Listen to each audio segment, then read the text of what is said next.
ఈరోజు జరిగిన పురపాలక ఎన్నికల లోపల రామగుండం కార్పొరేషన్ మరియు మంతని మున్సిపాలిటీ పరిధిలోని 13 వార్డులు రామగుండం కార్పొరేషన్ కొన్ని 60 డివిజన్ లోపల ప్రజలు చాలా స్వేచ్ఛగా ప్రశాంతంగా వాళ్ళ ఓటు హక్కును వినియోగించుకున్నారు. పోలీస్ శాఖ వాళ్లకు ఓటు హక్కు ప్రజాస్వామ్యబద్ధమైన ఓటు హక్కు వినియోగించుకోవడానికి పూర్తి స్థాయిలో ఏర్పాటు చేయడంతో ఎక్కడ కూడా ఏ రకమైనటువంటి అవాంఛనీయ సంఘటన జరగకుండా పూర్తి స్థాయిలో ప్రశాంతంగా ఎన్నికలు జరిగినాయి. ఈ సందర్భంగా సహకరించిన ప్రజలకు, మీడియా మిత్రులకు మరియు అందరికీ కూడా పోలీస్ శాఖ తరఫున కృతజ్ఞతలు తెలియజేస్తాము.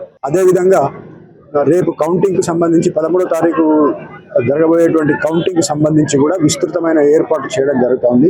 ఈ సందర్భంగా ఎవరైతే పోటీ చేసిన అభ్యర్థులు ఎవరైతే ఉన్నారో వాళ్ళు సంబంధిత ఎలక్షన్ అధికారుల నుంచి వివరణ తీసుకొని ఎవరెవరు రావాలి, ఎలా రావాలనేటువంటి ఒకటి వివరణ తీసుకొని పొద్దున్నే రావాలి. వాళ్ళు వచ్చేటప్పుడు ఏ రకమైనటువంటి సెల్ ఫోన్లు కానీ, లేకుంటే పేలుడు పదార్థాలు కానీ, లేకుంటే సిగరెట్లు కానీ, ఏ రకమైనటువంటి పదార్థాలు కూడా వాళ్ళ వెంట తీసుకురావడానికి లేదు.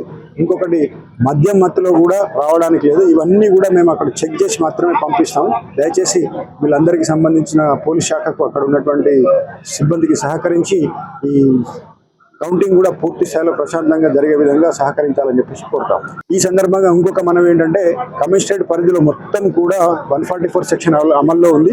ఈ సందర్భంగా ఎవరికి కూడా గెలుపు ర్యాలీలు, విజయోత్సవ ర్యాలీలు కానీ, లేకుంటే డీజే వాడడం కానీ, ఏ రకమైనటువంటి సంబరాలు చేసుకోవడం అనేది తర్వాత పర్మిషన్ తీసుకొని మాత్రమే చేయాలి. విజయోత్సవ ర్యాలీలకు అనుమతి లేదు.